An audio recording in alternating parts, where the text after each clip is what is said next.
Good day, I'm Stephen McHugh, and this is your JIS News for Monday, February 8, 2021. Government has given the go-ahead for the resumption of sporting activities on a case-by-case basis.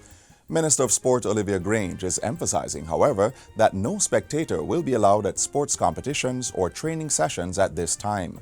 Under the Disaster Risk Management Order, organizers of sports events must send an application to the Director of Sports in the Ministry of Culture, Gender, Entertainment and Sport. The application will be reviewed by the ministry before it is sent to the Office of Disaster Preparedness and Emergency Management, ODPEM.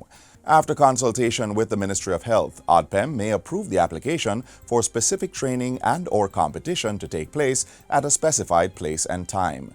The order mandates that sports events may be held only at venues that are enclosed by perimeter fencing, have access to proper sanitary conveniences, and are conducive to appropriate security measures. Each person at a sport event must wear a mask except when participating in any strenuous activity or water activity. The Disaster Risk Management Order also mandates that there be no unnecessary contact between persons, such as hugging, high fives, or touching, and that personal items such as water bottles or towels should not be shared. Minister Grange is urging sports officials and athletes to become familiar with the rules for the resumption of sports, warning that there will be consequences where the rules are not followed. In the meantime, vigilance continues to be urged as the Ministry of Health and Wellness is reporting 785 new COVID-19 cases over the last 3 days.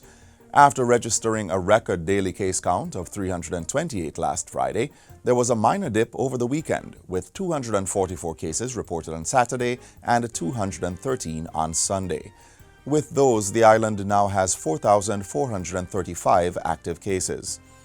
The country's positivity rate also increased, with 15.7% of those tested being confirmed with the virus, moving up from a previous national average of 14.3%. 159 persons are hospitalized, 10 of them moderately ill and 16 in critical condition. Chief Medical Officer Dr. Jacqueline Bisesa McKenzie says one of the factors pushing the case count is an increase in the number of social gatherings across the country, especially in the corporate area. Persons are reminded that while discussions for a resumption continues between government and stakeholders, entertainment events remain banned.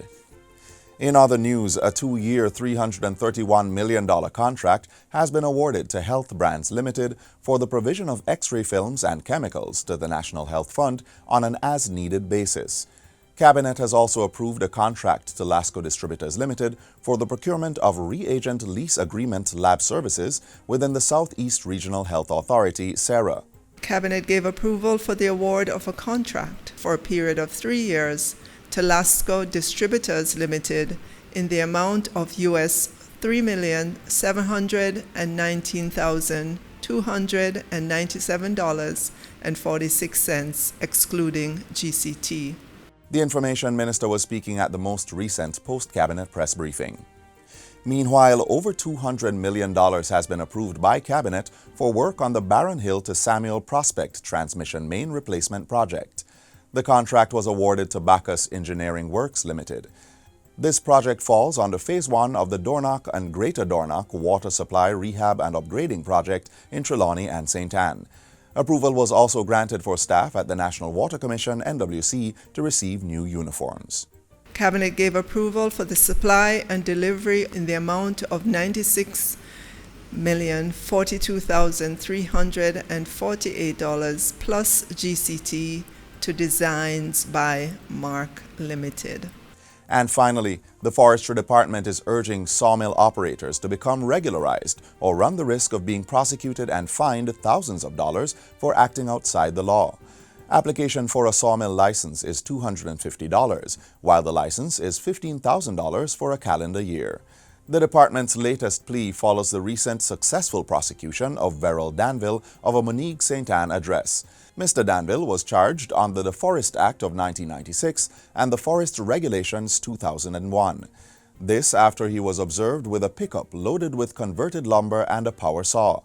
Mr. Danville pleaded guilty to driving, transporting, or operating a sawmill of any type or make without a sawmill license. When he appeared before the court, he was fined the maximum sum of $50,000 and ordered to obtain a sawmill license for calendar year 2020 and 2021. Persons wishing to obtain information on the sawmill licensing process may contact the Forestry Department's Legal and Forest Enforcement Services Division or visit the agency's website. And that's it for JIS News Today. I'm Stephen McHugh. Thanks for watching.